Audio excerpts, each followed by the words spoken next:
Estamos, vamos a ver. El tema es comportamiento corpuscular y ondulatorio. Cliquecito acá. Y ya saben, cualquier pregunta o duda mientras voy exponiendo, o levantan la mano o me interrumpen y hacen la pregunta que quieran realizar. Esos son los logros de aprendizaje que se esperan.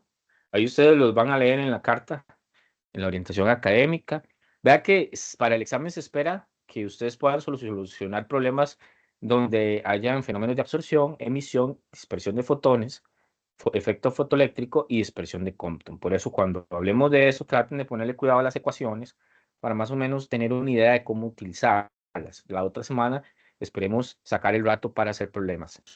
Vea que aquí dice soluciona esos problemas, pues solo de esto. Ahora, ¿qué estudios sobre la naturaleza ondulatoria y corpuscular de la luz? Describir la naturaleza ondulatoria, saber qué es, ¿me entiendes? Es como solo la descripción. Luego, descripción de las implicaciones del principio de incertidumbre Heisenberg en la ciencia y la sociedad. Describe el funcionamiento del microscopio electrónico según las propiedades ondulatorias. Porque quizás cuando estén estudiando algo hayan ecuaciones ahí, pero el logro dice solo describa el funcionamiento del microscopio. Entonces no es que en el examen pues les vaya, no les puede salir el cálculo de algo, porque no lo dice acá los logros. Luego distingue los espectros de líneas de emisión, absorción de varios tipos de átomos y moléculas. Describe la exploración del modelo. Tienen que conocer bien qué es el modelo Rutherford, el de Bohr, el de Broglie del átomo, y solucionar problemas que impliquen niveles de energía según el modelo de Bohr del átomo. Ok, vamos a empezar con emisión y absorción de la luz. Entonces, acá en emisión, voy a quitar la cámara por si alguno tiene la red un poco baja. Ahorita la encendemos. Emisión y absorción de la luz. ¿Qué empieza el libro en la sección 38, el 38.1, el capítulo 38, a hablar? Bueno, sucede lo mismo. Había una interrogante hace mucho tiempo, estamos hablando de los años de 1900, por ahí, en de Heinrich Hertz, lo conocen más por las unidades del Hertz, de la frecuencia. Él producía ondas electromagnéticas utilizando haciendo oscilar un circuito resonante LC. ¿Qué era un circuito resonante LC? Eso se vio en física 3, no en física 4, donde es un circuito que tiene inductores y capacitores. Él lo hacía resonar, pero lo que obtenía eran frecuencias del orden de 10 a la 8. Esas frecuencias eran muy pequeñas en comparación a las frecuencias de la luz visible. Entonces, en ese tiempo, con el equipo que había, era muy difícil producir ondas electromagnéticas de frecuencias como la luz. Entonces, era muy complicado poder saber cómo producir la luz o cómo hacerla a nivel de como una onda electromagnética.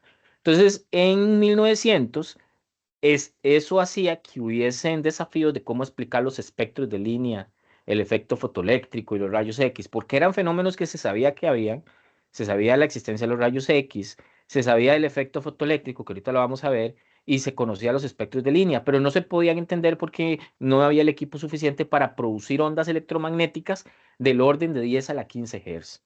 Y lo que pasaba era que se especulaba que si yo, en vez de oscilar el circuito LC, oscilaba un átomo individual, ya sea metiéndole cargas eléctricas, entonces ese átomo me iba a expulsar o liberar ondas electromagnéticas del orden de 10 a la 15 Hz, ¿verdad? Entonces ya con luz visible. Eso era lo que se especulaba. Claro, ustedes en química hay un experimento que se llama prueba de la llama, ¿verdad? Que agarran un átomo, lo excitan y tira colores y luces. Es eso. Eso es más o menos lo que se especulaba, que realmente eso lo que está haciendo es oscilar en átomos individuales y producir frecuencias altas. Entonces, em,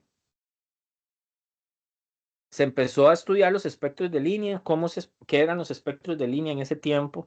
Se empezó a ver que la luz, yo podía, digamos, pasarla por un prisma, una rejilla de difracción. Van acá que hay un lente, aquí hay una rendija y una rejilla de difracción.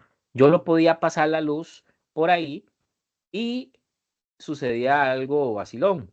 La luz se separaba en diferentes longitudes de onda, vean los colores, ¿no? En diferentes longitudes de onda. Cada longitud de onda, si están dentro del espectro visible, eso me genera a mí un color.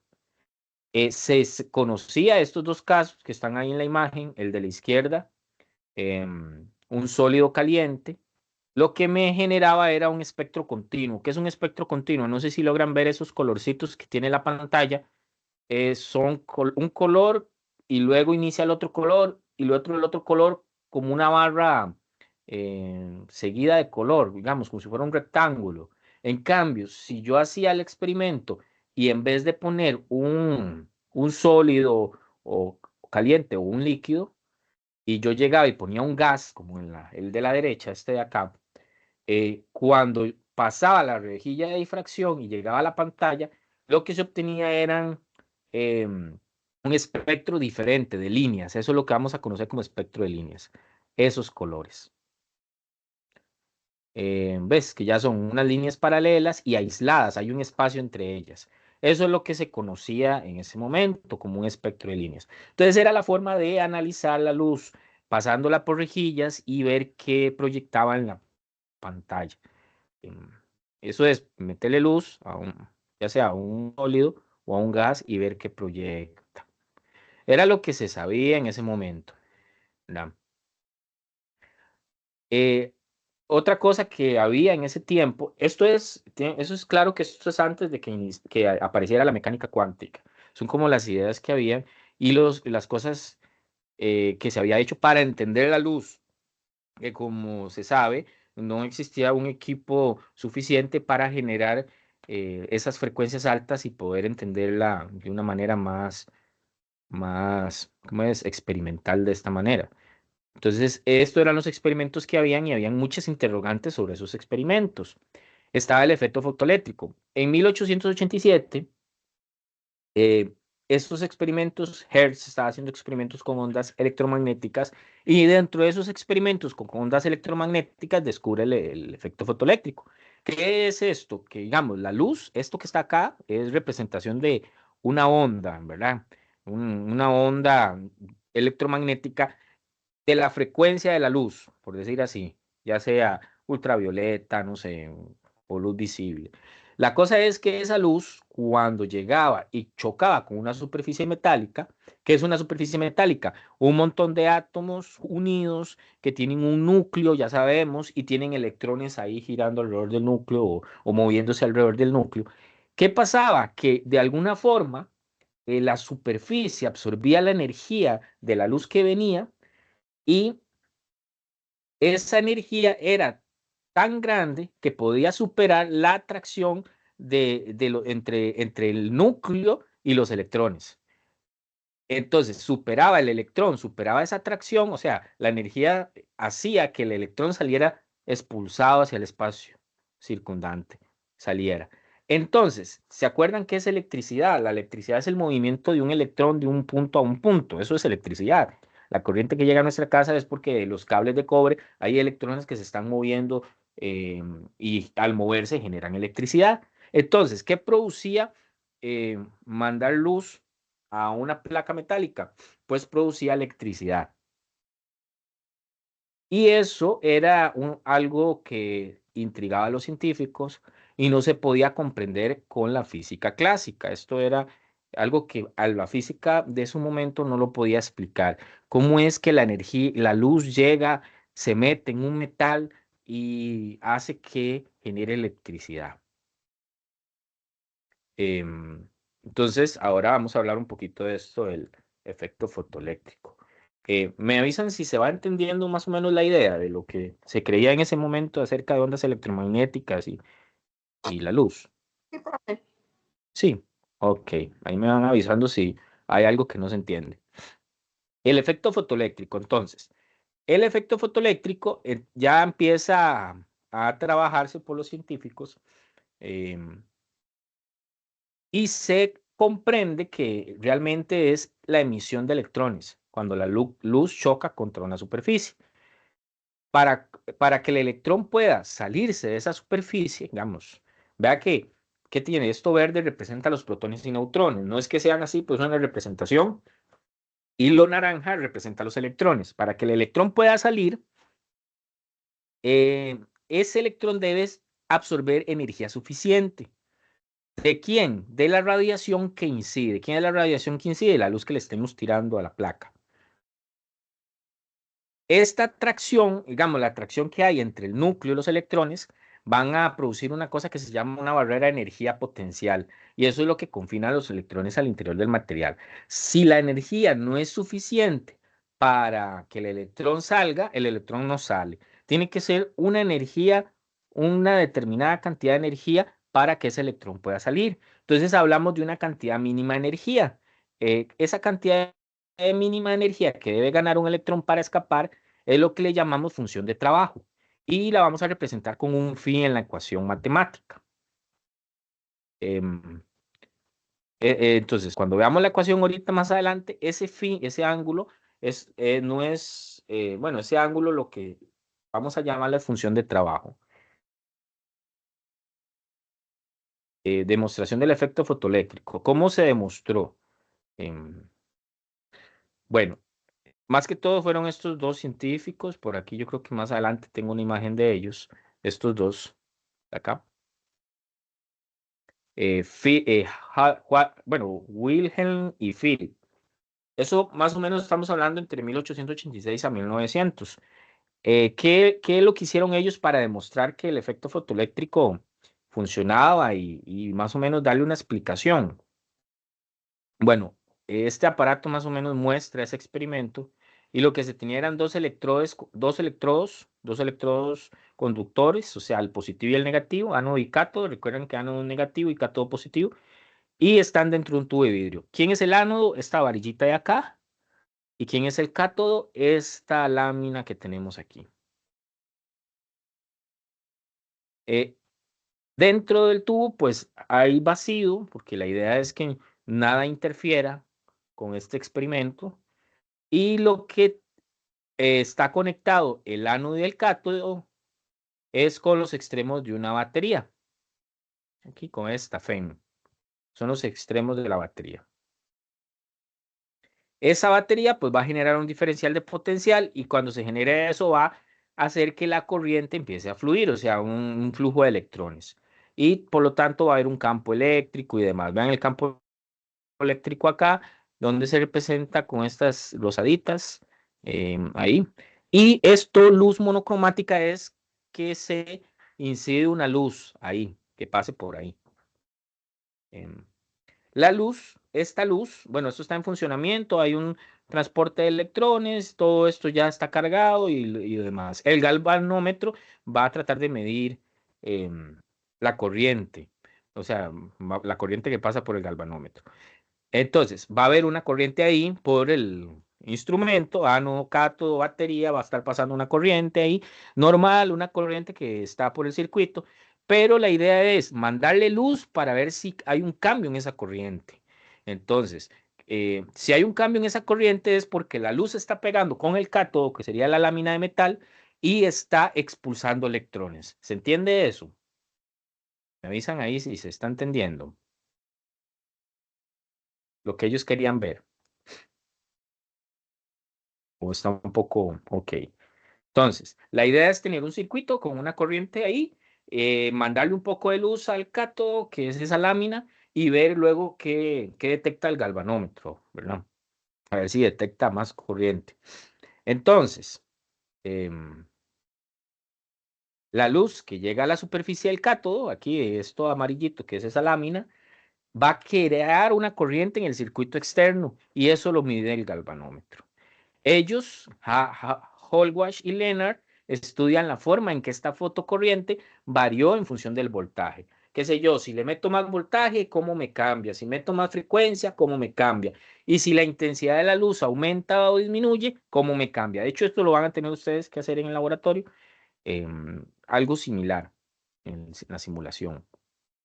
Entonces, ellos encuentran que cuando sobre el cátodo incide luz monocromática, ¿qué es monocromática? Es una luz que prácticamente tiene solo como una frecuencia. no se emitían fotoelectrones. Solo cuando la frecuencia de la luz era mayor que un valor mínimo de frecuencia. O sea, ellos tiraban luz a diferentes frecuencias.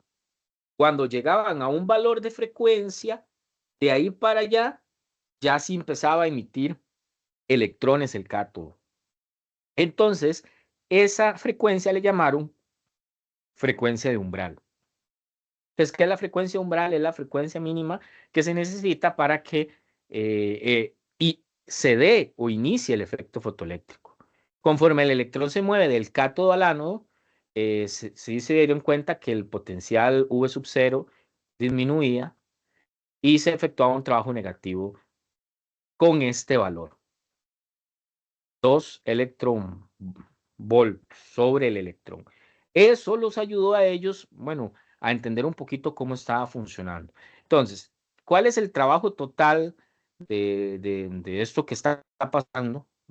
Pues era esto, es negativo, porque ya estamos viendo que se efectúa un trabajo negativo sobre el electrón cuando se hace el efecto fotoeléctrico y se dan cuenta que es menos la carga del electrón por un voltaje, un V sub 0.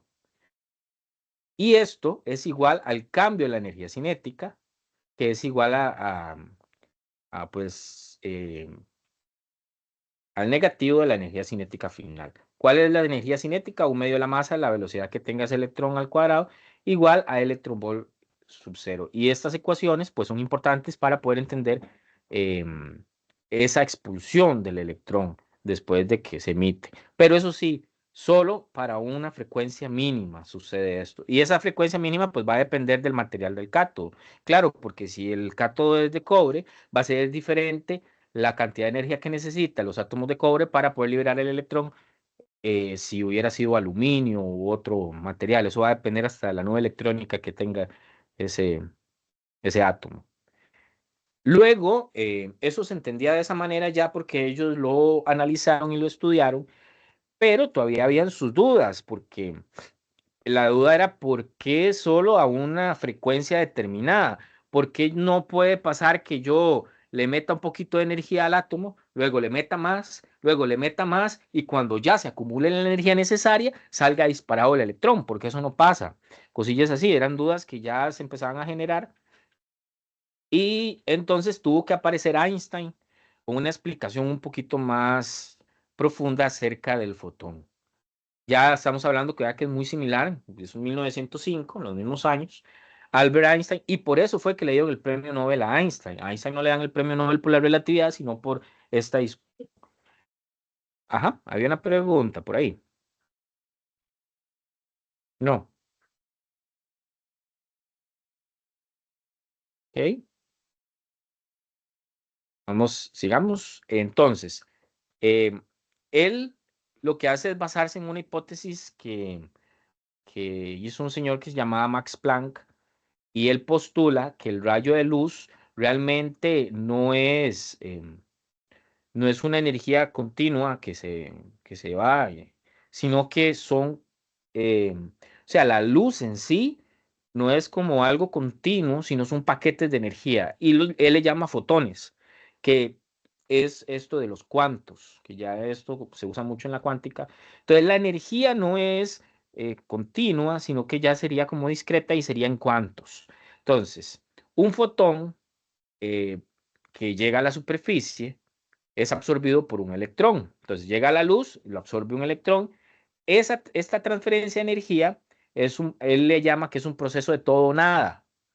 A diferencia de la transferencia continua de energía de la teoría clásica, se creía que era un poco de energía que le entraba, pero no, es un, un, un proceso de todo o nada. ¿Qué significa? Si la energía es mayor que la función de trabajo, el electrón puede escapar de la superficie. Si no, pues no, y ya no se puede hacer nada. Entonces, cuanto es mayor, otra cosa que él logra entender es que cuando es mayor la intensidad a determinada frecuencia, esto equivalía a una cantidad proporcional mayor de fotones que se absorben por segundo. Entonces, entre más intensidad, más fotones absorbida por segundo la placa. Y por lo tanto, mayores electrones emitidos iba a expulsar. Esto es muy similar al funcionamiento de una celda solar. La ponen con el sol llega, pega a la celda y la celda produce electricidad. Entonces, entre más sea la intensidad del sol con que le pega a la celda solar, pues mayor electricidad va a funcionar, más va a generar. No es como que sea continuo, que siempre va a estar ahí, y si no es la necesaria, entonces no va a generar el efecto fotoeléctrico. El aporte de Einstein dio estas ecuaciones, que son las que vamos a utilizar esta semana para resolver problemas. Acá él se da cuenta entonces que la energía cinética máxima, sí, es esto que ya lo habían dicho los compañeros antes, ¿verdad? Pero también es igual a la función de trabajo y a una cantidad de energía HF. Esa cantidad de energía, vea que depende de la frecuencia. Depende de la frecuencia y un valor constante. Ese valor constante después se le conoce como la constante de Planck. Y como los anteriores sabían que esa energía cinética máxima era igual a E por el voltaje sub cero, entonces pues también lo pueden igualar acá en esta ecuación. Y esta es la ecuación del efecto fotoeléctrico que da el aporte de Einstein. Aquí les pongo cuánto equivale un electron volt, que es 1,602 por 10 a la menos 19 joules, y la constante Planck, que es esta constante de acá. Entonces, ¿de qué depende el trabajo? El trabajo efectuado en el electrón, de una energía cuantizada que se llama HF y de la función de trabajo. Ok. Los fotones, bueno, ya más o menos se entendía eso, entonces, del efecto fotoeléctrico. Se entendía más o menos que lo que estaba pasando es que los electrones absorbían una cierta energía en forma de cuantos, que era lo que hacía que se liberaran. El fotón, pues, tiene una cantidad de movimiento. Aquí es importante porque nosotros en física 1 vimos la cantidad de movimiento como masa por velocidad. No sé si se acuerdan de eso ustedes. ¿Alguno se acuerda la cantidad de movimiento? Que era lo que se vio cuando se trabajaban colisiones. Sí, profe, de hecho sí. Bueno, de hecho ahorita lo estoy trabajando con un grupo ahí gigantes, entonces Ok. sí. Vea qué curioso. Entonces uno diría, el fotón no tiene masa, pero ¿será que tiene cantidad de movimiento? Pero sí, sí tiene cantidad de movimiento. Lo que pasa es que la materia, la cantidad de movimiento relacionada ya a nivel de su, ¿cómo es? De, de, de su parte más ondulatoria, pues es tan poca que se desprecia y se toma en cuenta solo la cantidad de movimiento de la masa en reposo, m por velocidad, masa por velocidad. Pero el fotón sí tiene cantidad de movimiento, dale aquí P, y es la energía que tiene la luz, esa energía que es la energía bueno, de la luz. La luz realmente es un campo eléctrico, un campo magnético con una frente onda y con una energía entre la velocidad de la luz. O sea, pásanse al otro lado y les queda que P es igual a E entre C. Ya cambiando la E por otras cantidades, como lo vimos acá, por HF y cambiando la frecuencia por una onda electromagnética, siendo los cambios, pues me queda que el momento de la luz depende de la constante de Planck y la longitud de onda de esa onda electromagnética. Entonces sí tienen una cantidad de movimiento. Ahora, ¿qué más o menos podemos extraer de esta parte del libro?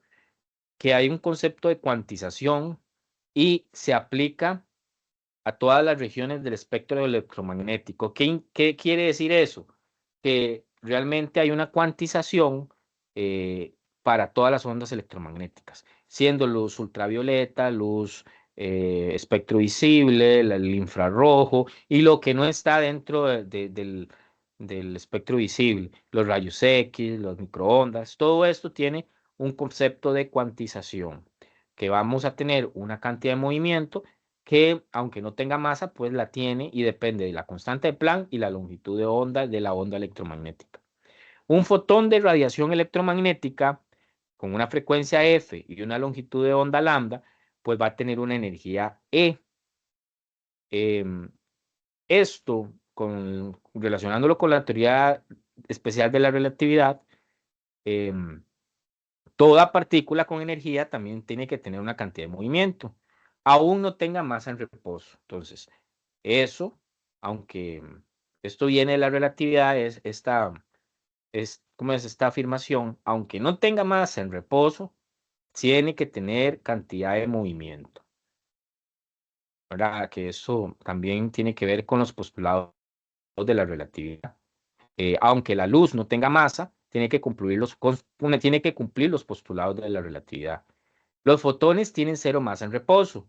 La dirección del movimiento del fotón, eso sí lo habíamos visto en asignaturas pasadas, que la dirección del movimiento del fotón es la dirección en la que se mueve la onda electromagnética. Eso se llamaba frente de onda. Entonces, todas las ondas electromagnéticas tienen que analizar su cantidad de movimiento desde la cuantización, siendo h sobre lambda su cantidad de movimiento. Ahora, pasamos a espectros atómicos de líneas y niveles de energía. ¿Queda claro esta sección un poquito, ahí, más o menos, del efecto fotoeléctrico? Sí, claro, claro. Sí, vean que casi que el efecto fotoeléctrico lo que viene a decirnos es, em, los átomos absorben energía, algo está pasando, están absorbiendo energía, los electrones están saliendo de la placa, pero solo a cierta cantidad de energía. Entonces hay que cuantizarla. La energía se da por cuántos y no por un continuo. Entonces, em, como es lo que se está saliendo de la placa, es una onda electromagnética, eso se tiene que generalizar para todas las ondas electromagnéticas de todos los espectros y también tenemos que considerar, como se generaliza para todas las ondas electromagnéticas, que todas las ondas electromagnéticas tienen una cantidad de movimiento dada por h entre lambda. Ahora, vamos con los espectros atómicos de líneas y niveles de energía.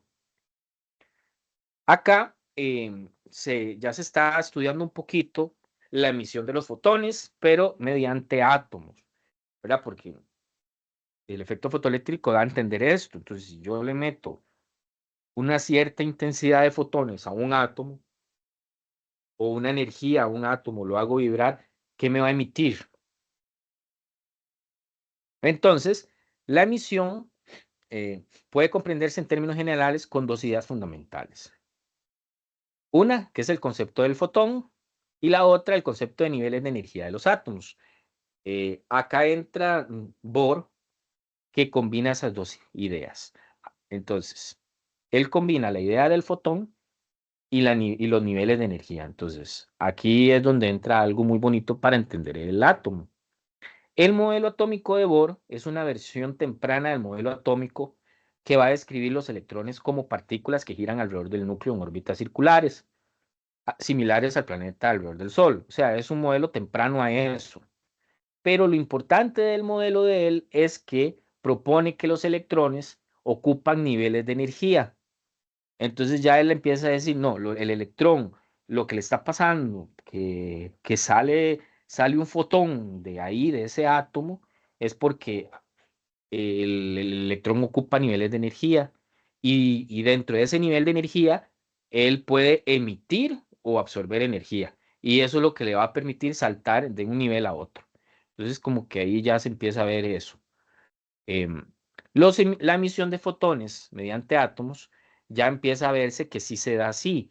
El átomo pues tiene los electrones en diferentes niveles, eso ustedes lo ven en química. El electrón puede estar en un nivel inicial y puede pasar a un nivel final. Esto puede hacer que o emita energía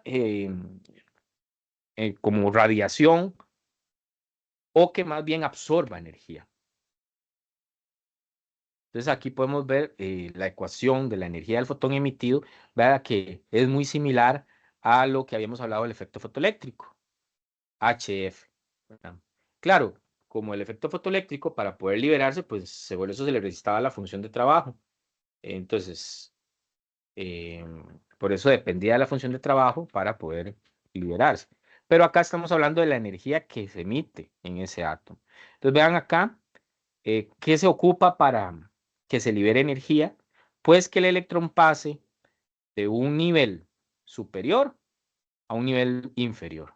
Vean lo que aquí pasó, del nivel n igual 2 al n igual 1. Son los mismos n que ustedes trabajan en química que están en la tabla periódica. Claro, el átomo no es así como está aquí dibujado, pero Bohr, al imaginárselo así, pues intentó entender esto, los niveles de energía, y funciona. Y los demás científicos pues utilizaron esto para entender un poco más la estructura atómica. Entonces, vean acá, está pasando de un nivel superior a inferior y libera energía. Ese fotón que emite, que es lo que está liberando, se libera en forma de luz, que es lo que ustedes vieron en la prueba de llama, que tira diferentes colores, depende cuando excitan al átomo. Y va a depender de la constante Planck, la velocidad del fotón, entre la longitud de onda de lo que está emitiendo. Y eso va a ser igual también a restar la energía que tenía en el inicio menos la energía que tenía en el final. Porque el electrón tiene una cierta energía en cada nivel.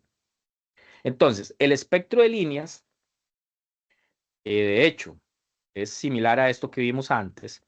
Esto que no se sabía qué era, pero se estaba trabajando y que se estaba tratando de entender, ya se llega a la conclusión que realmente es que se le está tirando un poco de energía a unos átomos y se está emitiendo diferentes espectros de líneas.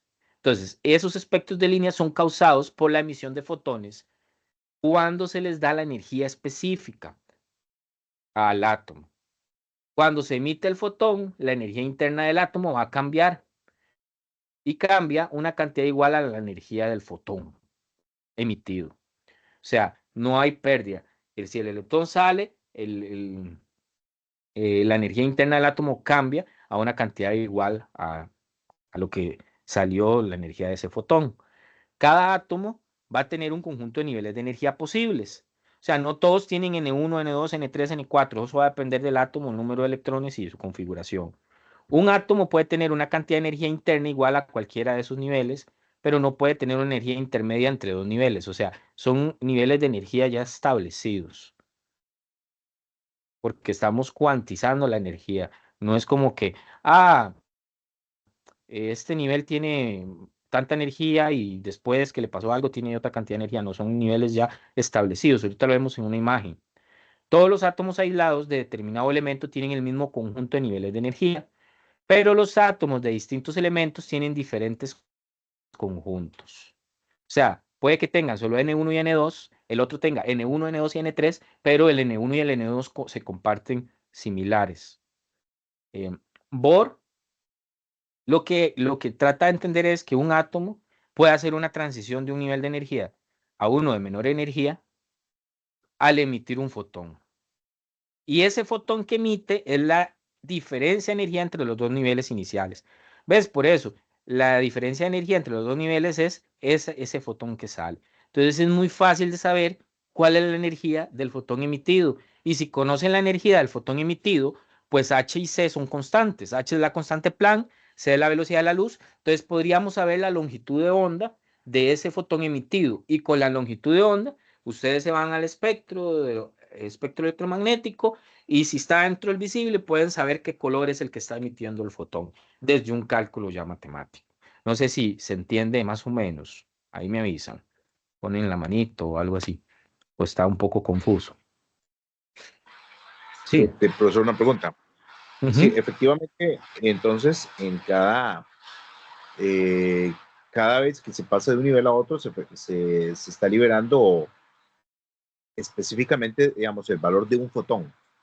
Es un valor específico, Sí, digamos. Sí, la energía de un fotón, ¿verdad?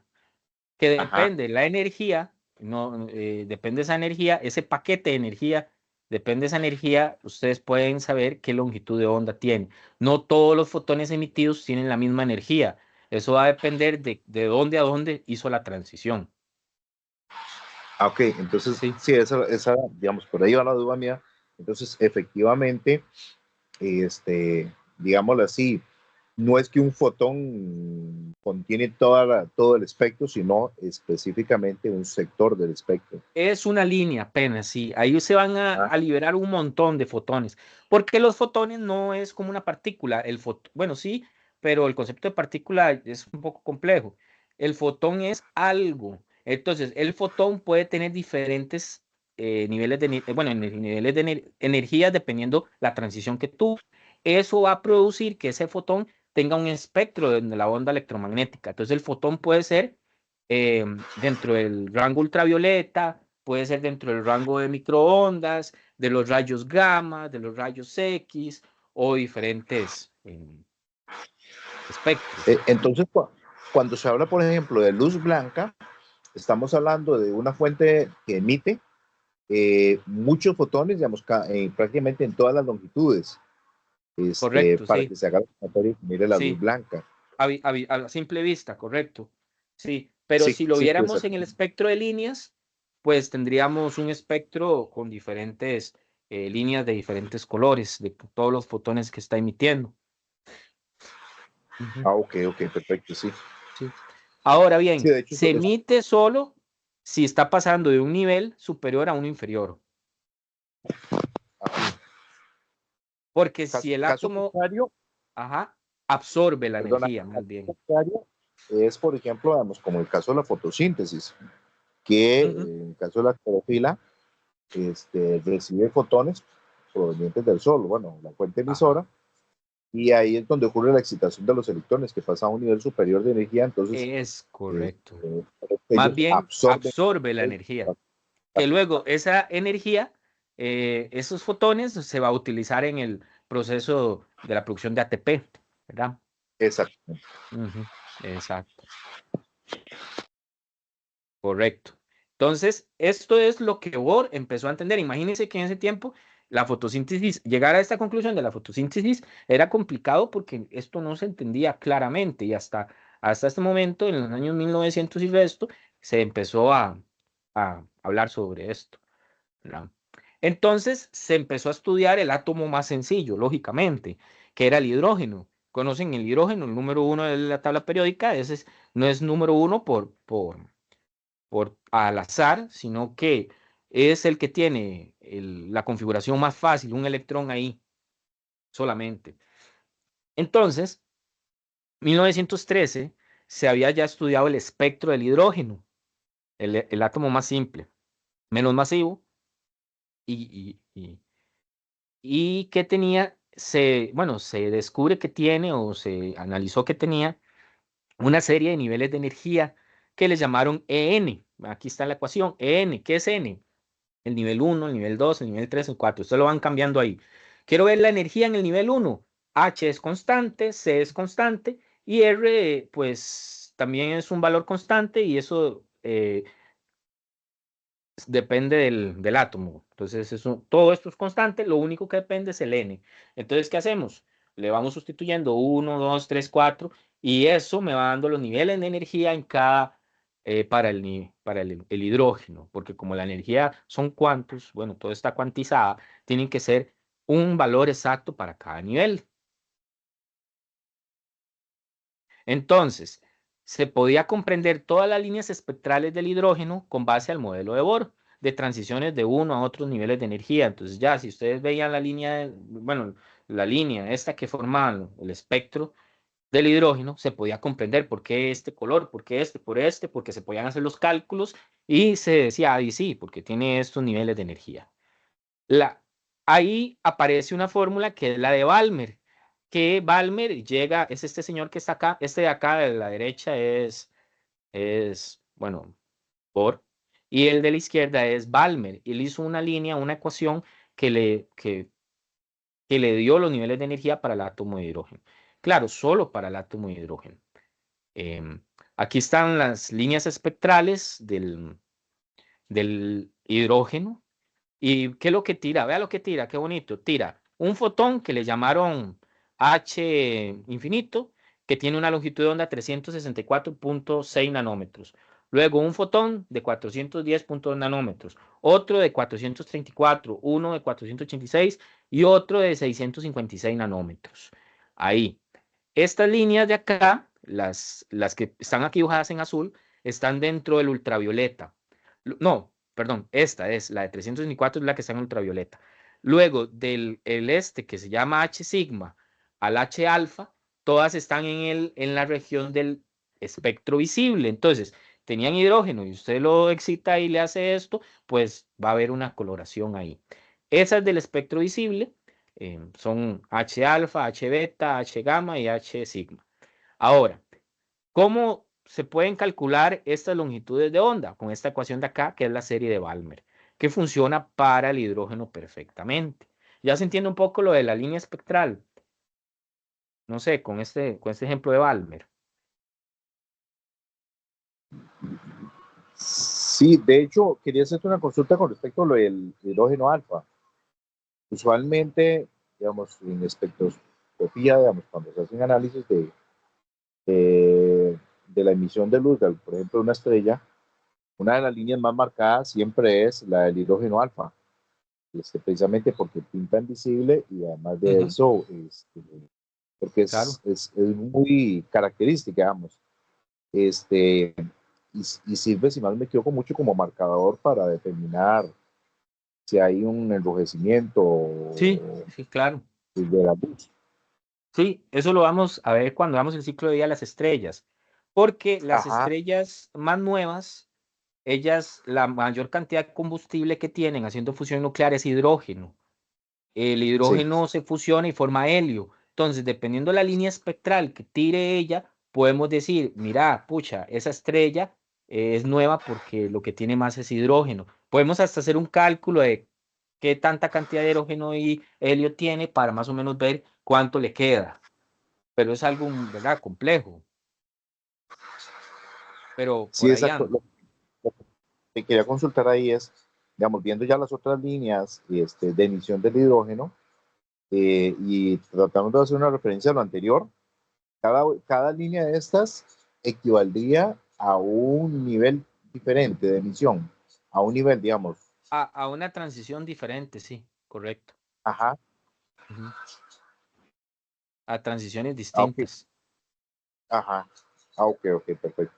Sí, y eso sí, cada átomo tiene un límite de transiciones que ya no puede tener más. Digamos, esta es la línea del hidrógeno porque el hidrógeno tiene tantos niveles de energía y no puede tener más de ciertas transiciones porque tiene muy pocos niveles de energía. Por eso solo le funciona la serie de Balmer, esta de acá.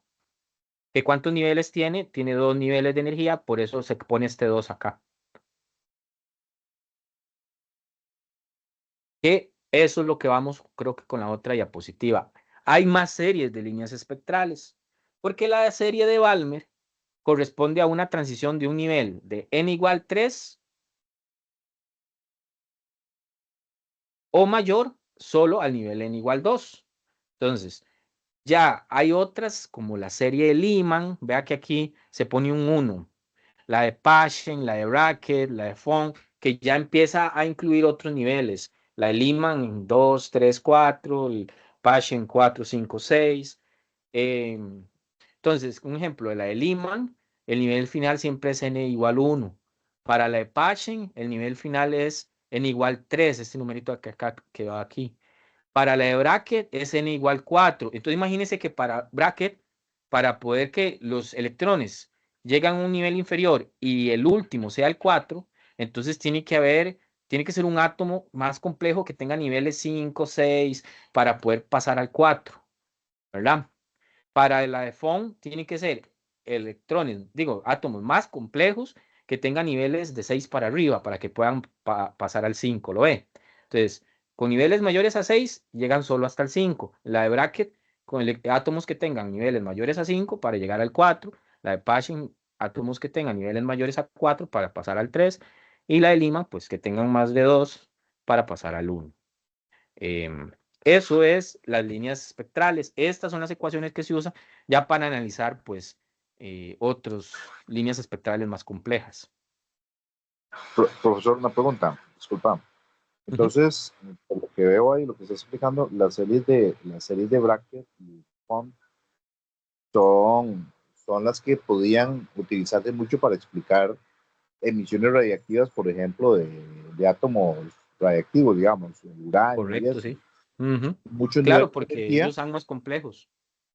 exactamente, que tienen que ser átomos muy grandes, digamos, Ujú. para que tengan tantos niveles energéticos y que pues, efectivamente lleguen hasta esos niveles máximos. Sí, sí, porque lo que usted está recibiendo es una línea espectral. Entonces, usted no sabe qué es ese átomo, por eso tiene la línea espectral. La cosa es leer la línea espectral para saber qué es lo que se está emitiendo, ¿verdad? Entonces, usted, depende de la línea espectral, pues hay que ver cuál serie es la que se acopla y con ayuda de esa serie más o menos uno ya sabe qué son las longitudes de onda que se están emitiendo. Entonces ya se sabe, si qué sé yo, una explosión en Chernobyl, qué es lo que está ahí radioactivo, depende con el espectro de líneas que tiró eso que está radiactivo, ¿verdad? Por ahí anda la cosa, ¿verdad? Entonces, bueno, hay otro, aquí está más o menos como ya más gráfico, cada una de las series y esas transiciones que se van dando. Ya que, de hecho, otra forma de visualizar qué serie es la que tenemos que usar o qué es lo que está pasando es si lo que estamos bueno, reconociendo está en el infrarrojo o en la luz visible ultravioleta o la ultravioleta, ¿verdad? Ahí más o menos.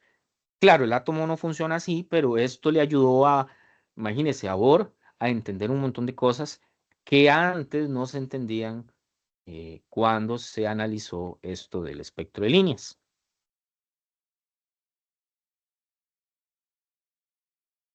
¿Ok? Em, ¿Cómo vamos hasta el momento? De parte mía, bien. Ok, ahí, ahí vamos a ver. Algunas cosas pues serán un poquito más ahí confusas, pero la idea de verdad es ir avanzando.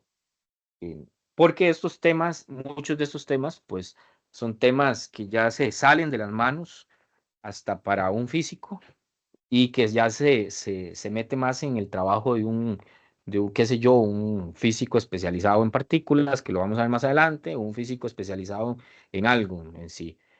Entonces la idea es que salgamos acá con un poco de la teoría y poder entender. Vea que para el año ya 1914 se encuentra evidencia más experimental todavía, o sea, se hacen experimentos eh, que nos dan más evidencia de que de verdad existen los niveles de energía en los átomos. Aquí ya entra Frank y Hertz y ellos estudian el movimiento de electrones, el movimiento que tenían los electrones a través del vapor de mercurio. Lógicamente, bajo una acción de un campo eléctrico que pudiera también guiar esos electrones por medio de ese vapor de mercurio. ¿Qué encuentran? Encuentran que cuando los electrones tenían más o menos 4,9 electron volts o más de eso, ahí es cuando la luz ultravioleta aparecía con esta frecuencia de 0,25 micrómetros. Perdón, esta longitud de onda. ¿Qué es lo que hacía esto? Confirmaba el modelo cuántico del átomo de Bohr y demostraba que los átomos solo podían absorber cantidades específicas de energía. ¿Cuántos? Vea que solo cuando la energía cinética de los electrones era esto, el vapor emitía esa luz ultravioleta.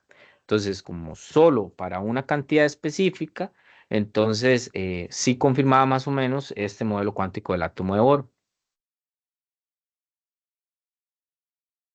Y en cuanto a los niveles entonces, de energía, así como conclusión, podemos decir que solo pocos átomos y iones, como el hidrógeno y el helio, que son los más sencillos, tienen espectros cuyas longitudes de onda pueden representarse con una fórmula sencilla como la de Balmer. Ya a otros, pues se va a complicar la cosa y posiblemente, eso no lo vamos a ver ahorita hasta que veamos cuántica, ya las ecuaciones empiezan a tender un poquito a buscar ya al lado de las probabilidades y hacerse un poco más confusas.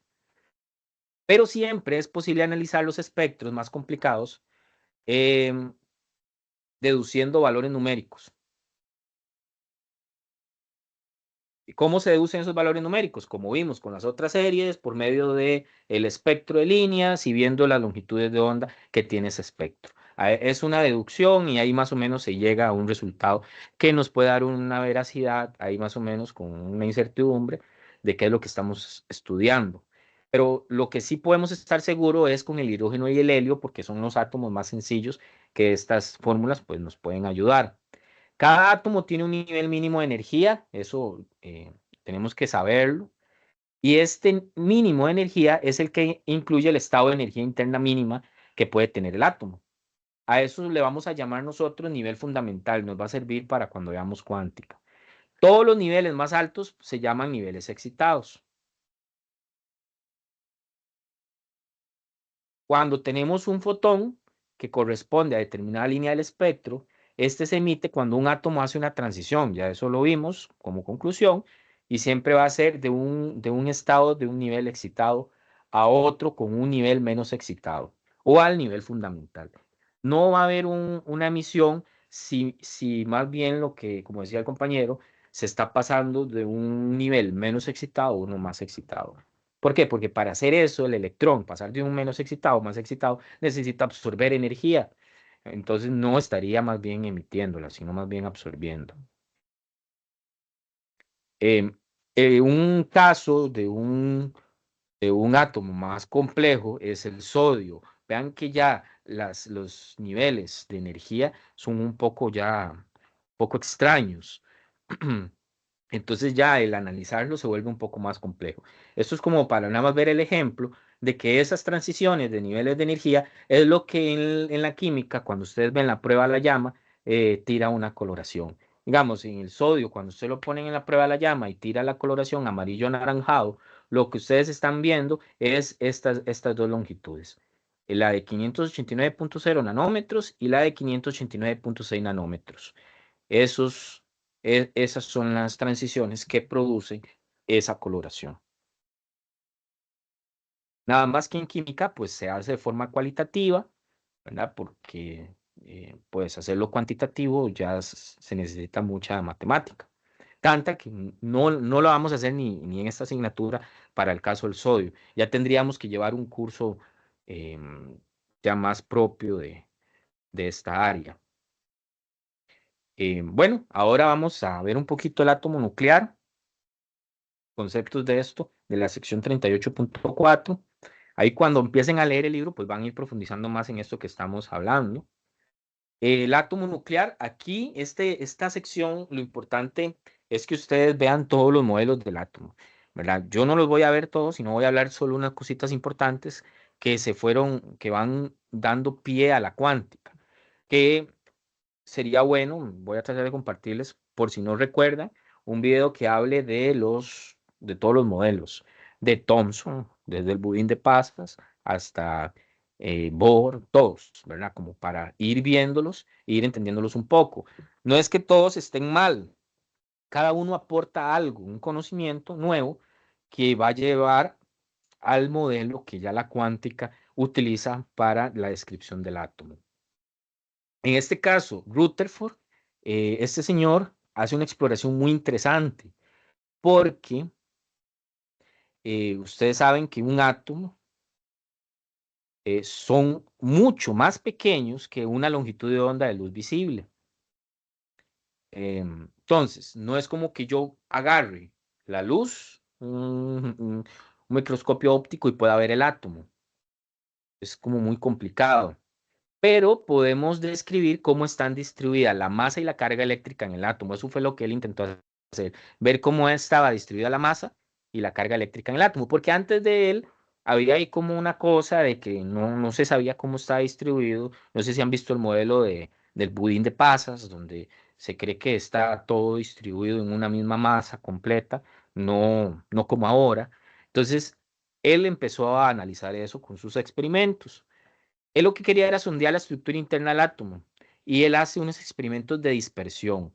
En 1910, 1911, él y sus alumnos, ahí, eso fue en Manchester, Inglaterra, que es un experimento de dispersión, es prácticamente una colisión como las que vimos en física 1, las colisiones elásticas, es como eso, una colisión.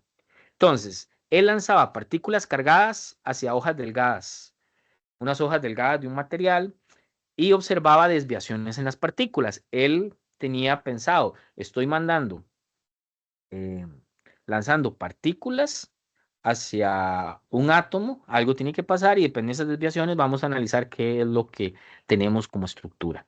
Esos proyectiles, pues ahora eso se hace mucho en el colisionador de partículas, en el CERN, pero en este momento no había un colisionador de partículas. Entonces él utilizaba partículas alfas que emitían los elementos radiactivos naturales. Em, y esas partículas eran muy similares al helio. Entonces tenía dos protones, dos neutrones que estaban entrelazados entre sí. Ahora, bueno, voy a pasar esto. Es este experimento más que todo.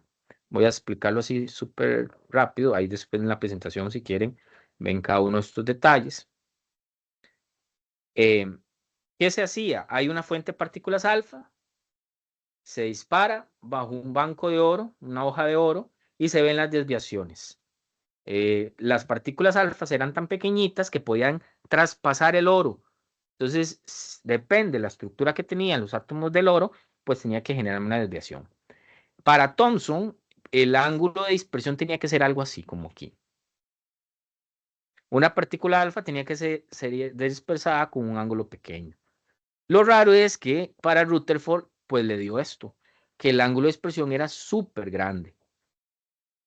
Entonces, eso quería decir que había una concentración de masa en un núcleo muy grande, una masa tan grande que hacía que la partícula, en vez de como una colisión de física clásica, más bien hiciera que la partícula retrocediera, iba, que era demasiado.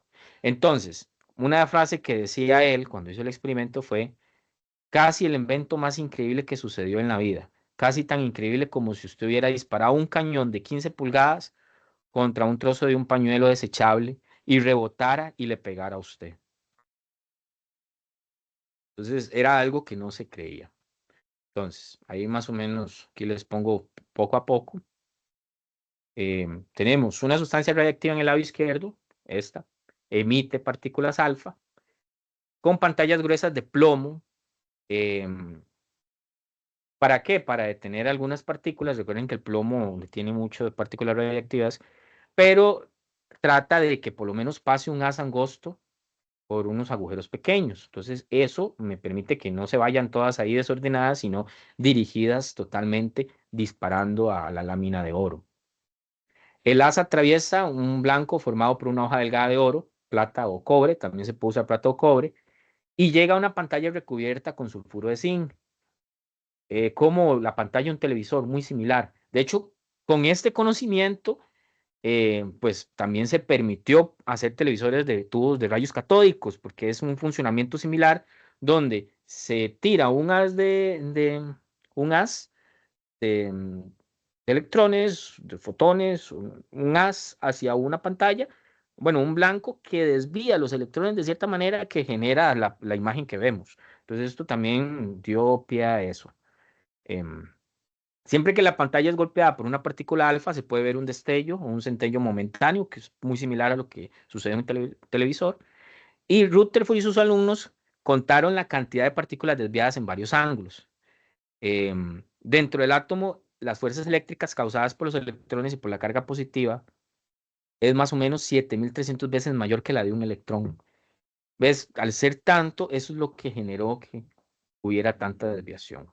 Claro, ya hoy en día sabemos que, cuando eso se sabía la masa del electrón, ahora sabemos que la masa del protón y el electrón son muy diferentes. La masa de un protón es súper gigante a la par de la masa de un electrón. Y eso es lo que genera, pues, esa desviación. Y eso nada más le ayudó para pensar de que el núcleo estaba en un punto concentrado. ¿verdad? Entonces ya tenemos el modelo de Bohr, que él toma esto y ya él se imagina a los electrones girando en órbitas alrededor del núcleo. Entonces no fue solo una invención porque se quiso, sino por toda la experimentación y el entendimiento que se le estaba tratando de dar. Entonces ya para Bohr existen las órbitas estables. Bueno, el problema que él tenía era cómo esas órbitas eran estables, porque entonces Bohr decía así, entonces gracias a Rutherford nos damos cuenta de eso, el protón está en el centro, ahí está, hay una masa positiva, una gran masa concentrada, la mayor masa del átomo, y los electrones girando en órbitas. Eso era en 1903, en el mismo tiempo, cuando él estaba hablando de los niveles de energía. De hecho, esto también le ayuda a pensar en eso. Imagínense que trabajó en el mismo laboratorio de Rutherford. Él postula entonces que un electrón en un átomo puede moverse en torno al núcleo en ciertas órbitas, pero para eso él decía que tenían que ser estables y circulares. ¿Qué pasaba? Que para la física clásica, ¿qué pasa cuando un electrón está en movimiento? Eso lo hablamos hace poquito. En el caso de un electrón en movimiento, genera radiación o genera electricidad, genera algo ahí que está generando, ¿verdad? Pero la cosa es que tenía que girar y no tenía que emitir radiación, porque si emitía radiación, pues me iba a afectar al nivel de energía, el nivel de energía tenía que estar estable. Entonces era una contradicción que había con el electromagnetismo clásico. Entonces, para Bohr hay una energía definida asociada a cada órbita estable y un átomo solo irradia energía cuando hace una transición. Entonces, el electrón no puede estar girando y emanando energía. Eso iba en contra de sus resultados. Entonces, él encuentra una magnitud que les llamó cantidad de movimiento angular del electrón que estaba cuantizada. Y le llama entonces a cada órbita estable un valor n, que es el que vimos antes, el n1, n2, que es el número cuántico principal, el mismo que se usa en química.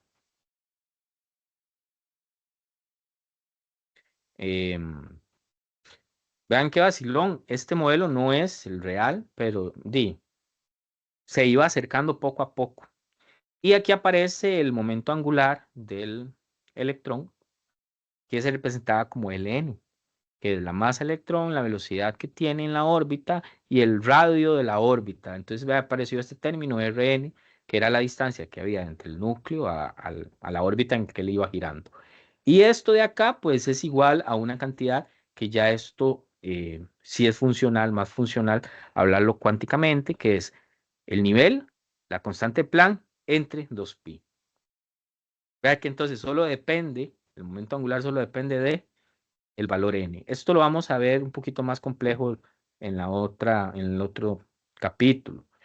Lástima que no todos manejan coordenadas esféricas porque las coordenadas esféricas le dan como más explicación. Yo voy a tratar de explicarlo con coordenadas esféricas la otra semana para ver ya cuando Schrödinger le trata de explicar esto, el momento angular, de una forma ya más profunda geométricamente. Entonces, SRN, que sería el radio de las órbitas, dependería de la constante Planck, el n y la masa, em, que son los radios de las órbitas en el modelo de Bohr y las rapideces orbitales en el modelo de Bohr. Luego hay un A sub 0, que es el radio mínimo, que es este de acá. Esos son valores eso es un valor constante, el A sub 0 siempre va a tener este valor. Vea que radios más pequeñitos, por 10 a la menos 11 metros, que sería por lo menos el radio. ¿Para cuándo? Para cuando n, vamos a ver, n, véalo acá, lo único que se hizo fue que se sustituyó por 1 para cuando estamos hablando de n igual 1, sería el radio más pequeño que tendría el átomo el primer nivel, en el caso del hidrógeno, un ejemplo. Em, ¿Cómo vamos hasta el momento? ¿Hay alguna pregunta de esto? De Bohr.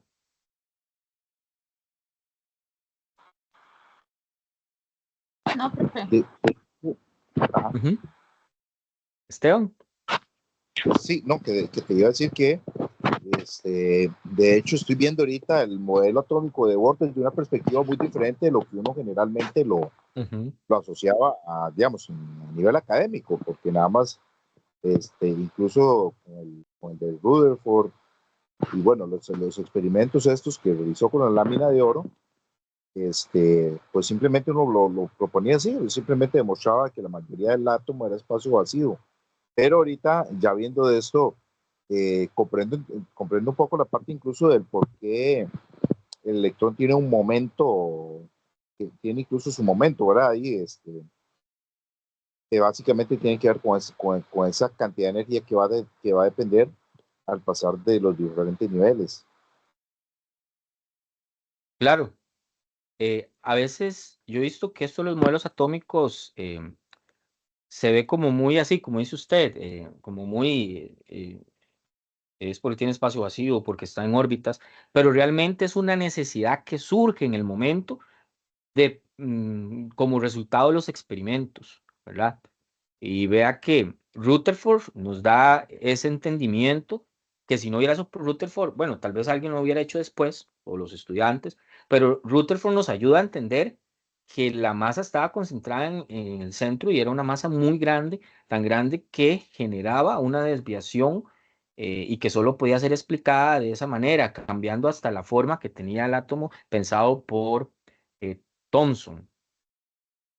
Ahora, acá tiene que aparecer ese momento angular para que ese electrón tenga una órbita estable, porque si no la tiene estable, ¿qué va a pasar? Que va a estar girando y puede estar emanando radiación, pero ya con experimentos se estableció que no, que la única forma, como dice usted, de poder emitir energía o radiación es pasando de un nivel a otro nivel. Entonces, él tiene que mantenerse en un nivel sin emitir y la única forma es la aparición de ese momento angular. Entonces, todo esto va llevando a crecer el conocimiento del átomo. ¿Mm? Vamos. Y hasta aquí, pues vamos a llegar con Bohr. ¿Cómo es? Sí, con Bohr. La otra semana estamos a ver ya a Schrödinger, que ya nos va a dar una visión súper más compleja y vamos a entender hasta un montón de cosas o por lo menos tener una perspectiva de dónde salen, porque cuando estudiamos química muchas veces analizamos la tabla periódica y a mí me pasaba también que usted se aprende en la tabla periódica quién es N1, N2, SPD y usted saca la configuración electrónica, que lo vamos a hacer aquí en esta asignatura también, saca la configuración electrónica usando los SPD, pero desde una visión memorística de las posiciones en la tabla periódica, no sé si me explico, pero a veces no estamos profundizando quién es ese, qué significa P, qué significa D y qué es lo que sucede dentro del átomo para que esté en niveles diferentes y todo lo demás. Que esto es lo que aquí en Moderna se ve un poquito más porque así lo trabajan ellos, ¿verdad? Desde esa visión. Otra sección, ya esta es otra sección, es la del láser. Esta sección, ahí échese en el tiempito para leerlo.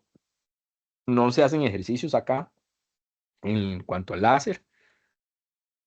Van a hablar dos tipos de emisiones.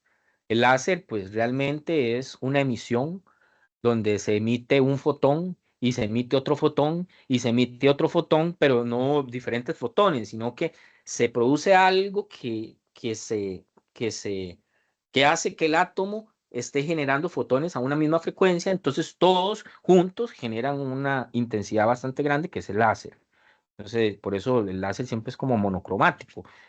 No es que sea como la luz blanca que tiene un montón de espectros. Él tiene prácticamente una misma frecuencia. O es lo que se espera eh,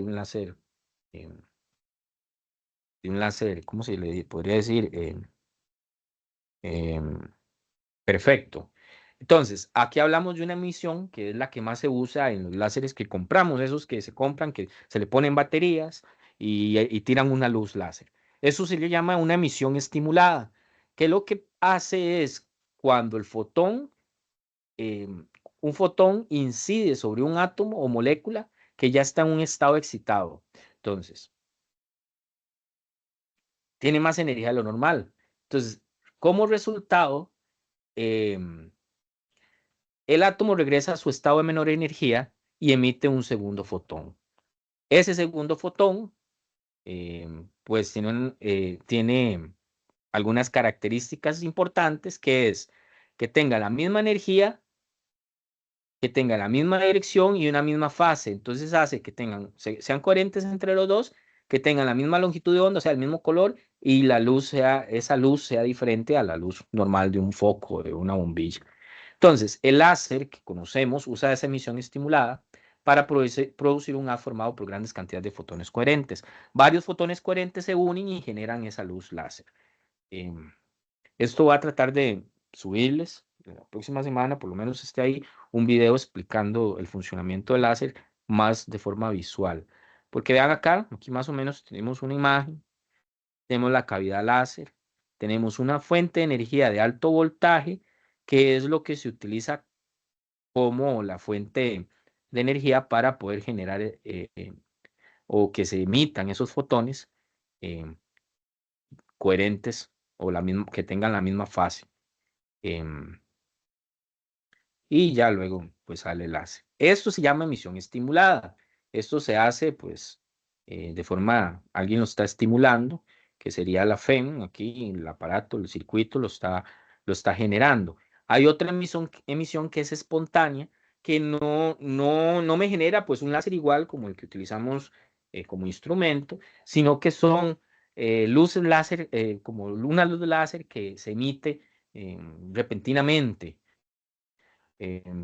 o espontáneamente, digamos, tiró y ya no más, y así, no seguido, ¿verdad? Porque para que se la tire seguido, se necesita pues ya una emisión estimulada. Cuando es espontánea, lo que el átomo o la molécula también está en un estado muy excitado, con más energía, y vuelve al estado fundamental de menor energía y libera un fotón en el proceso. Entonces, este fotón, bueno, pasa, tiene una energía específica, pero se emite en direcciones aleatorias. Eso es lo que se conoce como una emisión espontánea. Voy a tratar de buscar un video para que quede un poquito más claro. Sus conceptos son un poco enredados si no está una imagen bien clara, un video. Pero a lo que voy es que el láser necesita hacer una emisión estimulada. Se necesita que cada fotón que se emita, que es lo importante acá, es ese fotón que se va emitiendo, tenga la misma longitud, misma dirección y que sean la misma fase, o sea, la misma frecuencia. Eso es un láser. Queda un poquito más claro qué es un láser. Me imagino que esto sí ya más o menos lo habían escuchado por ahí, en la diferencia de un láser a una luz normal. No sé si alguno quisiera comentar sobre eso.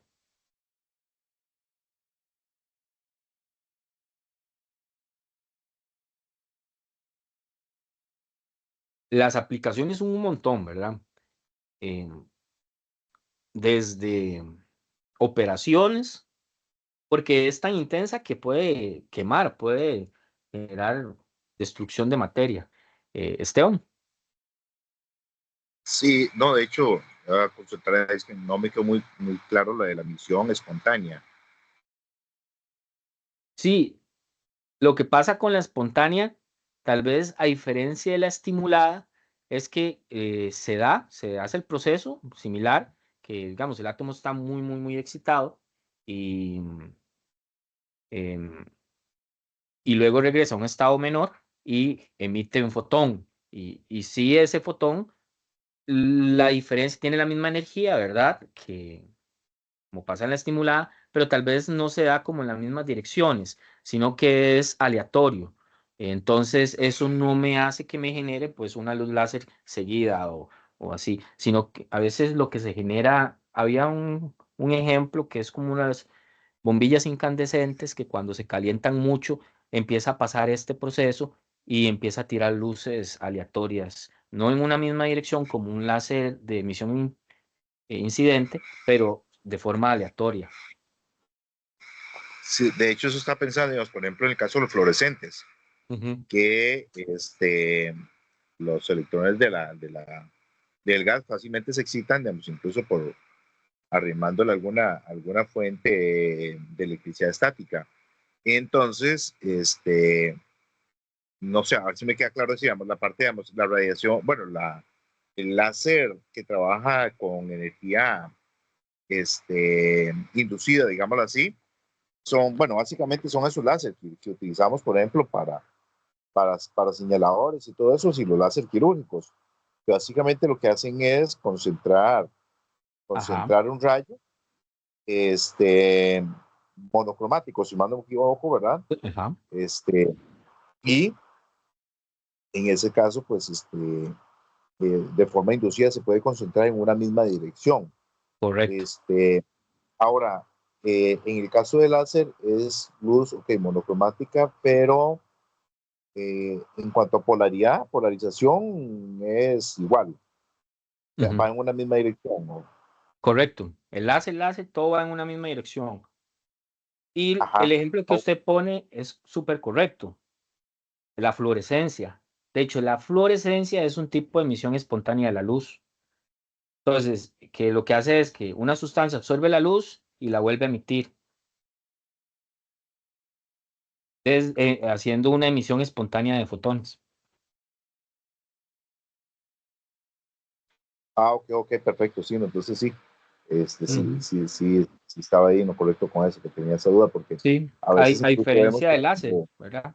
ajá, Que no tiene sí, incluso, por una... ejemplo, Ujú. a veces en los fluorescentes o hay unas lámparas que, digamos, que de repente están apagadas y emiten Sí, ciertos destellos. Entonces tiene que ser básicamente el mismo efecto. sí. También las que se usan, hay unas que se usan para la luminiscencia, que es un tipo de fluorescente que se ve como de colores distintos, como para ver billetes, si están falsos, todo esto. Ajá. Estos también Sí, son ejemplos muy claros de este tipo de emisión. y creo que también se usa mucho para detectar, o por ejemplo, para ver los efectos en los alacranes con luz Ujú. ultravioleta y así. Correcto, exacto, exacto. Ese es un ejemplo muy claro de la emisión espontánea. Que la diferencia al otro es que la fase es aleatoria. Em, no todo va a concentrar en una misma dirección, como acá, que todos tienen coherencia de misma dirección y se dirigen externamente en un mismo sentido. Que de hecho por eso son usados también como una arma, porque eh, usted puede comprar un láser de una intensidad tan alta que pueda hasta quemar a la persona, dejarla ciega y demás. Ujú. Ahora, vamos con esta sección, producción y expresión de rayos X. Vamos bien de tiempo. Quiero dejar todo lo Schrödinger para la otra, bueno, para cuando veamos mecánica cuántica, para no meternos ya de una vez, porque este capítulo, la última sección es de Schrödinger, pero quisiera como de una vez verlo con cuántica, porque así vemos ya bien a las ecuaciones de onda de Schrödinger en un solo capítulo. Producción y dispersión de rayos X. Esta es otra sección que se van a encontrar en el libro. Van a ver esta imagen donde aparece un aparato que es para producir rayos X. Prácticamente, no sé si ven por acá, em, son electrones entrando a un ánodo y generando un haz de rayos X. Esto, me gustaría que lean esta sección de la producción de rayos X. Voy a tratar de ponerles un video también acerca de cómo se producen los rayos X y demás. Acá lo que me interesa, digamos, ahorita de esta sección es algo que se llama la dispersión de Compton. Ya más o menos lo estuvimos hablando, porque es algo similar, bueno, no tan similar, pero la dispersión ya vimos que es colisionar algo con algo y ver cómo se dispersa. En Compton, este fue un señor que era físico y explica eh, más o menos la naturaleza cuántica de los rayos X. Vean que acá estamos colisionando algo acá, bueno, estamos produciendo rayos X. Cuando esos rayos, digamos, si yo tengo unos rayos como los rayos X, de hecho, esto es lo que le da pie al funcionamiento de toda la radiografía, las radiografías que se hacen rayos X. Cuando estos chocan con la materia, eh, parte de la radiación que este rayo lleva se dispersa. Y la forma en que se dispersa de la misma forma que la luz visible cuando ésta incide sobre una superficie áspera. O sea, se da una reflexión difusa. No sé si se acuerdan de las reflexiones, cuando vimos óptica, las que eran, es que no tengo ahorita ¿cómo es? La tablet. Teníamos unas así, con un mismo ángulo de incidencia, y teníamos otras, como las difusas, que pues que no era el mismo ángulo, ¿verdad? Podía que llegar acá y luego rebotaba con ángulos diferentes de incidencia y de dispersión. Compton y otros científicos descubren que parte de la radiación que se está dispersando tiene menor frecuencia. Recuerden que algo cuando tiene menor frecuencia realmente tiene mayor longitud de onda. Menor frecuencia tiene menor energía, por lo tanto la longitud de onda es más grande y son ondas que tienden a ser así, ¿verdad? Con longitudes de onda más grandes. Cuando algo tiene alta frecuencia, tienen menor longitud de onda porque son algo así, con alta frecuencia. Recuerden que la longitud de onda es la distancia entre cresta a cresta.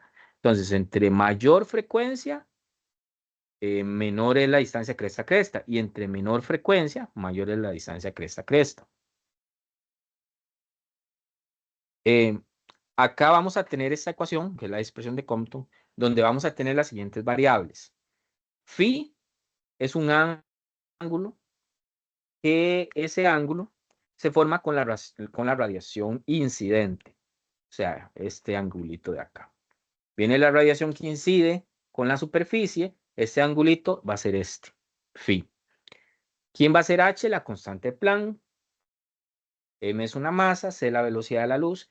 Y lambda prima, ¿quién es lambda prima? Es la radiación dispersada, o sea, de la luz que se dispersó. Y lambda normal es la radiación incidente. La ventaja es que esto de acá, todo esto es constante, entonces tiene este valor de acá, no lo tienen que, pues se lo aprenden, H entre MC o lo apuntan por ahí, es ese valor. Entonces, ¿de qué va? ¿Cómo se da cuenta? ¿Cuál es la longitud de la radiación dispersada? Pues nada más conociendo cuál es el ángulo con el que incide con respecto a la normal y cuál es la longitud de onda del rayo incidente. Aquí más o menos se ve cómo es el experimento, pero hay algo que con la teoría electromagnética clásica no se podía explicar en la dispersión de Compton, que la física clásica nos decía que la onda que se dispersaba tenía que tener la misma longitud de onda que la onda incidente, pero no pasaba. Estaba cambiando la longitud de onda. La longitud de onda incidente, lambda, no tenía la misma longitud de onda que la dispersada. Y esto fue más o menos la explicación que se trató de dar de por qué era que pasaba. El fotón incidente, o sea, este que viene por acá y pega en el blanco, va a ceder parte de su energía y su cantidad de movimiento al electrón. Entonces, él retrocede por el impacto y retrocede. El resto de energía se transforma en un fotón nuevo y se dispersa. Entonces, como parte de la energía se utilizó para mover al electrón y la otra para dispersarse, la energía que se está dispersando va a ser menor que la que venía incidiendo. Entonces, ahí o sea, el resto se forma en un fotón nuevo que tiene menos energía, por lo tanto, menos frecuencia y mayor longitud de onda que la incidente. Entonces, la longitud de onda dispersada pues va a ser mayor. Si entró como un ejemplo, entró una longitud de onda, no así, pero un ejemplo, azul, pues puede que salga verde. No es el ejemplo claro, pero es lo que me refiero. Entró con mayor longitud de onda y salió con menor longitud perdón, entró con menor longitud de onda, mayor frecuencia, y salió con menor longitud de onda. Perdón, mayor longitud de onda y menor frecuencia. Vean acá, este es con mayor frecuencia y sale con menor frecuencia. Hay una energía que se creía que se perdía, pero realmente no se pierde, sino que esa energía está movilizando al electrón, retrocediéndolo. Profesor, Dime. entonces siempre el desplazamiento, digamos, ahí va a ser hacia el rojo, o sea, va a tener un redshift. Correcto, Porque sí. va a Es tener, como un entonces corrimiento al rojo. ajá, siempre va a tener una ampliación de la longitud de onda por pérdida energética. Entonces Es cambia correcto. su frecuencia y por ende su longitud. Entonces tiene que haber, sí, es la parte Sí, donde uno determina ahí el corrimiento. correcto. Esto sería bueno que esta ecuación la manejen porque eso sí lo vamos a ver en el examen. Y pues esa radiación que se emite la podemos poner en un detector y ese detector nos puede permitir ver eh, el reflejo de lo que está incidiendo, entonces nos da las imágenes, ¿verdad? Em, las imágenes que nos da los rayos X, porque entonces permite analizar la estructura electrónica, enlaces de materiales, em, también bueno, que nos permite ver una imagen de algo, ¿verdad? Y dependiendo de donde esté pegando y metiéndose y llegando al detector, pues nos da diferentes coloraciones que lo podemos ver como una radiografía. Pero esto es súper útil en la física médica. Entonces, para la física clásica, era una simple colisión donde el fotón tenía que colisionar con el electrón y salir disparado nada más. Igual, con la misma longitud de onda que incidió, salir. Pero no está pasando eso. Ok, luego vamos a profundizar en eso. El espectro continuo es la sección 38.8. Creo que no sé cómo se sienten, si ya se sienten cansadillos de tanta materia.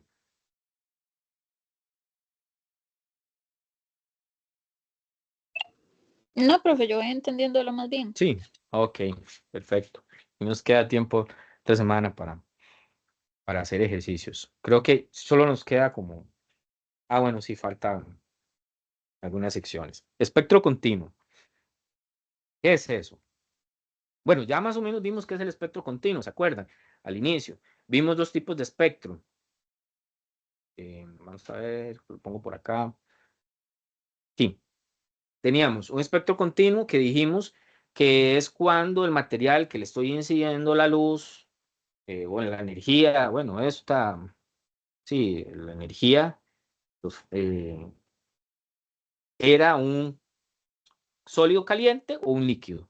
Eso era un espectro continuo. Y teníamos el espectro de líneas cuando era un gas o una sal volátil. Esas sal volátiles son esas sales que no sé si han visto que usan, que las tiran en las fogatas y tira como unas coloraciones y así, que hasta lo han usado para hacer magia, ¿verdad? Que tiran ahí y empiezan a ver supuestamente cosas del futuro y demás. Esas sales volátiles y los gases emiten eh, espectros de líneas, pero estamos hablando del espectro continuo, ¿ok? Como para recordar qué era.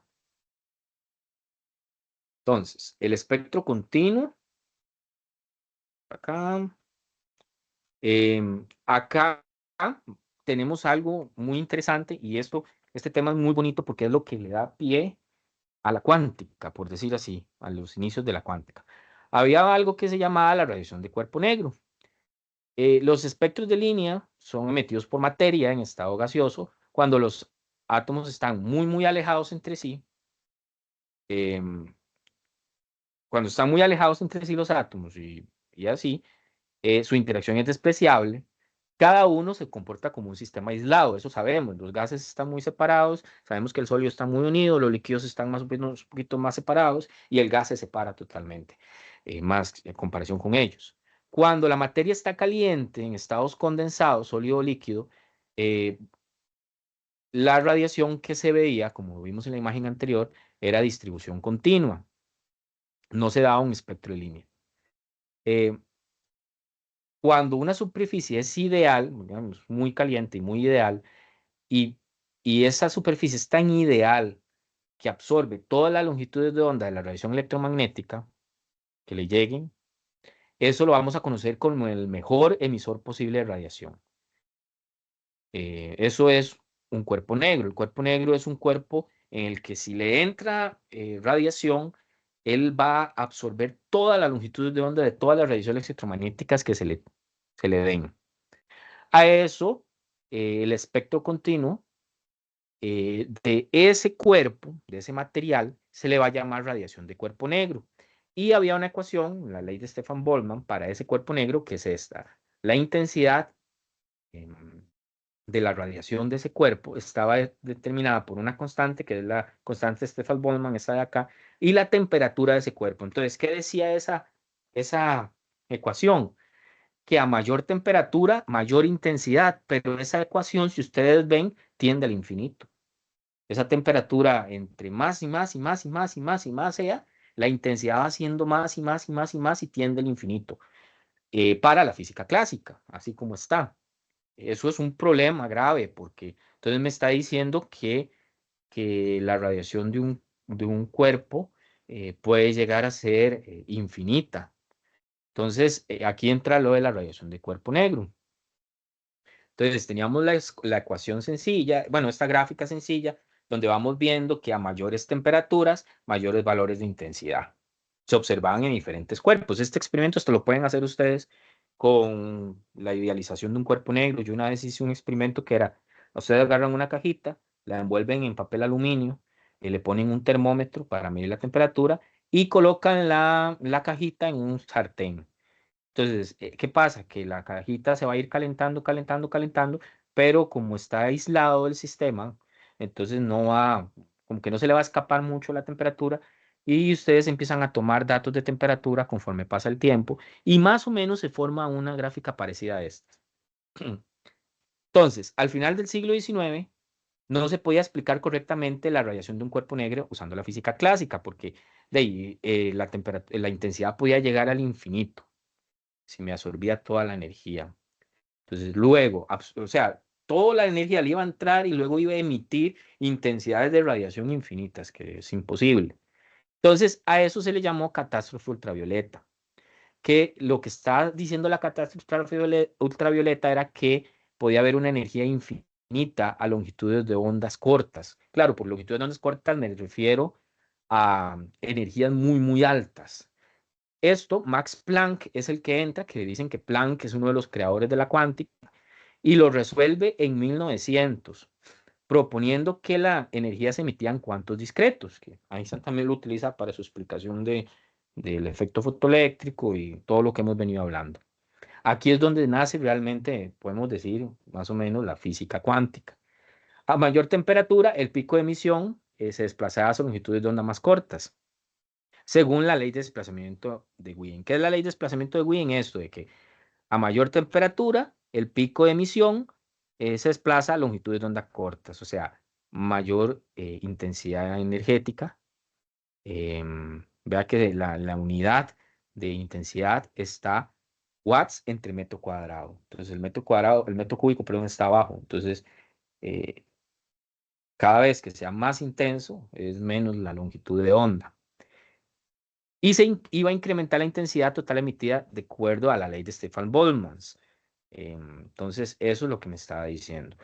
Eso no podía pasar, porque ¿y qué pasa entonces si tenemos un cuerpo negro? Esa era la incógnita. Si tenemos un cuerpo negro que absorba toda la radiación posible y luego emita una infinita intensidad, entonces no es la catástrofe ultravioleta.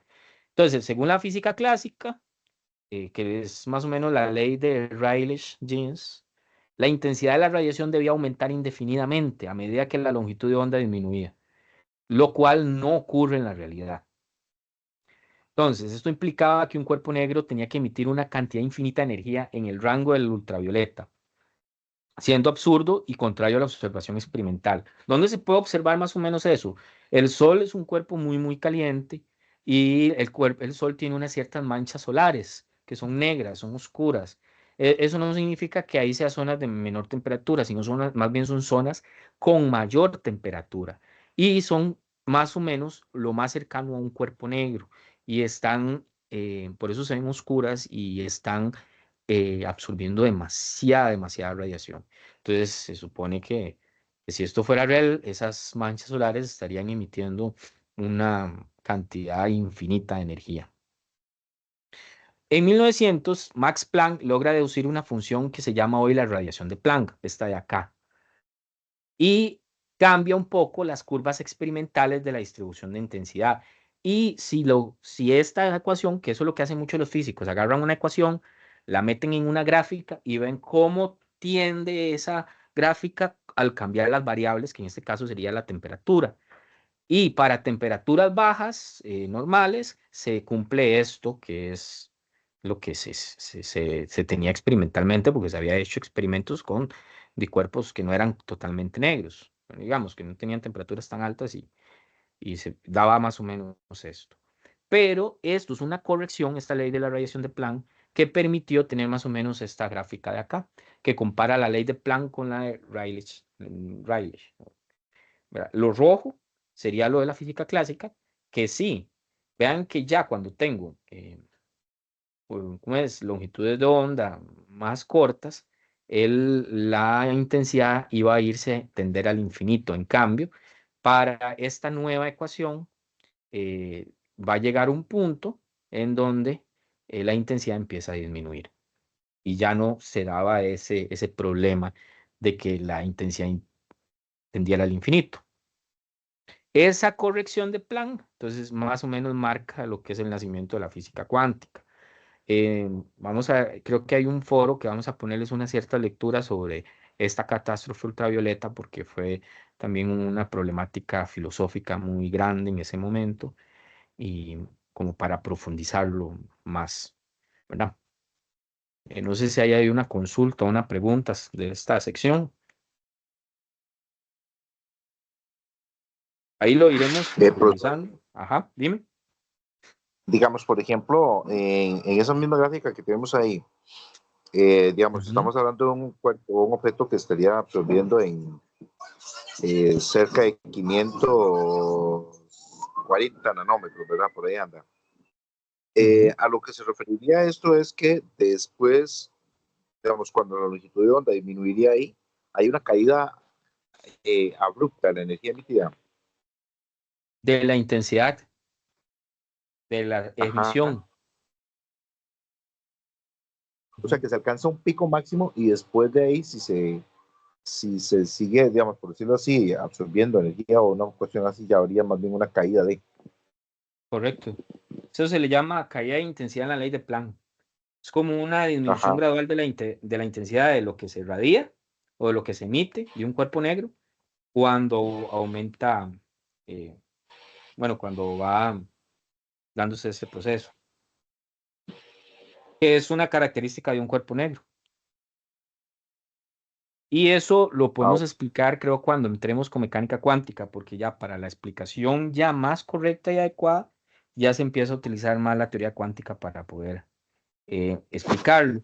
Que también esto entran los paquetes discretos llamados cuantos, que verdad que va a llegar un punto donde la energía no es el cuanto necesario para poder emitir. Entonces empieza a no emitir, a emitir menos y a emitir menos, ¿verdad? Porque ya vimos que no es que necesito energía para emitir, sino que esa energía tiene que ser igual al cambio de las transiciones de un nivel a un nivel. Si no es igual, entonces no se transmite.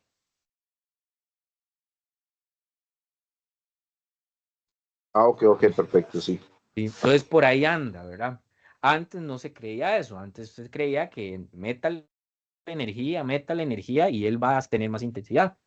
¿Verdad? Pero no porque se pensaba que la energía era un continuo.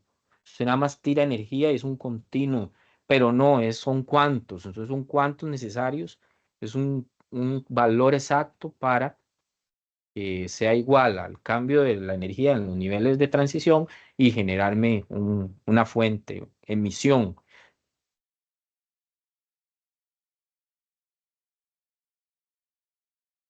Sí, de hecho, esto se trata mucho a niveles, bueno, estelares, se trabaja mucho con emisiones de pulpo negro.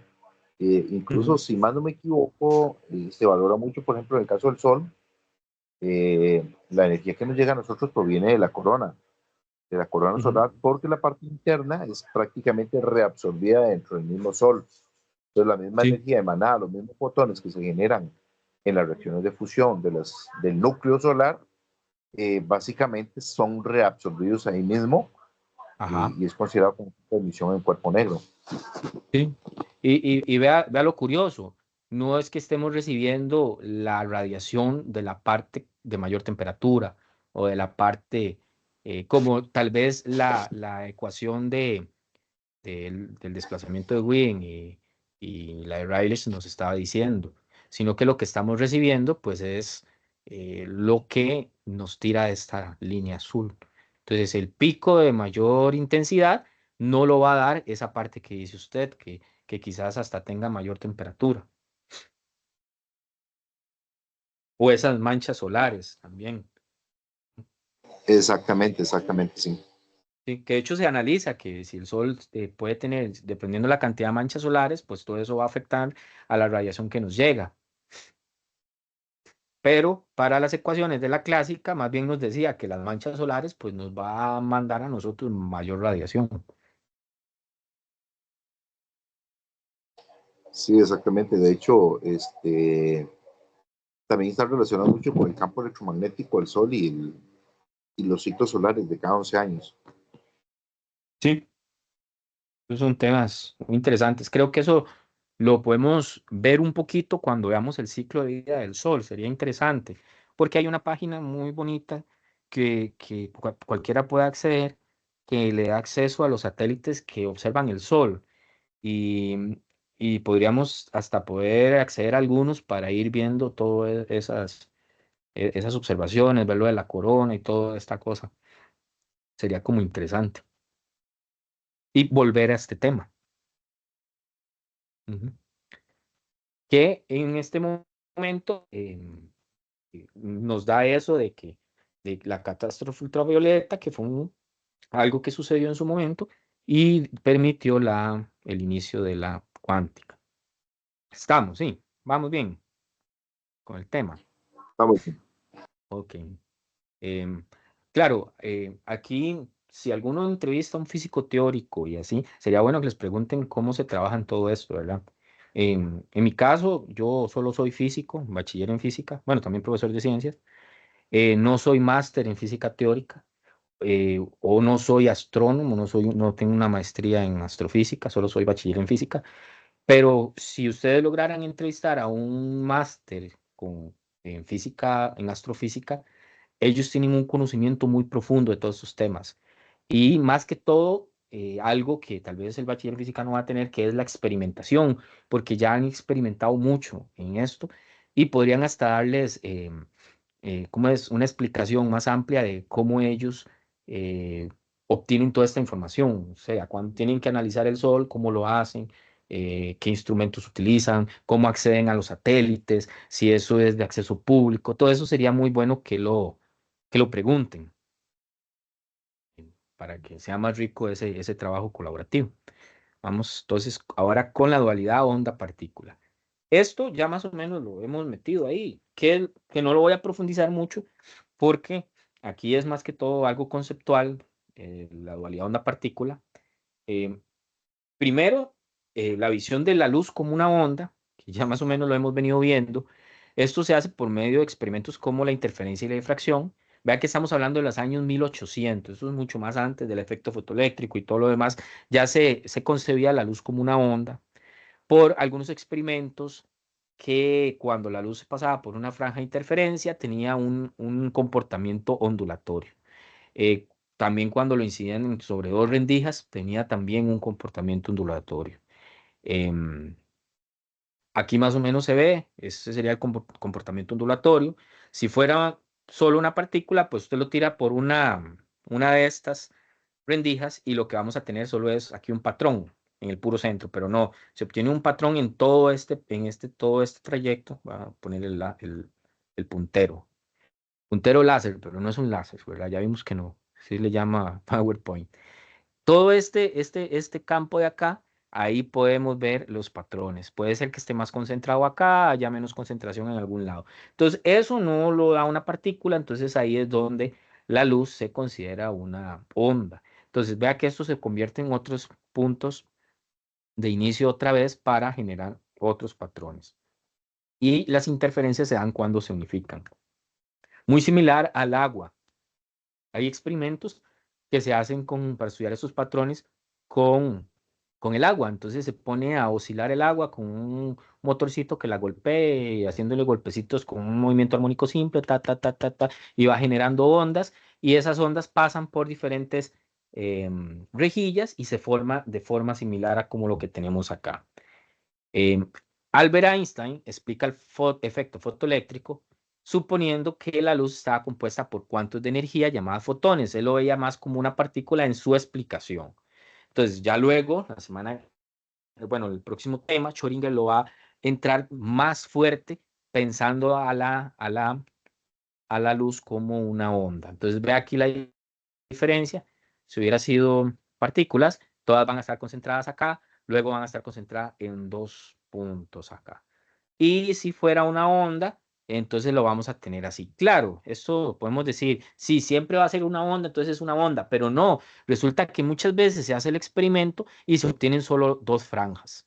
Entonces, ¿qué está pasando? A veces es onda, a veces es partícula, entonces, ¿qué es? ¿Verdad? Y ahí es donde entra pues ya la cuántica con la incertidumbre y demás, que lo vamos a ver en el próximo tema.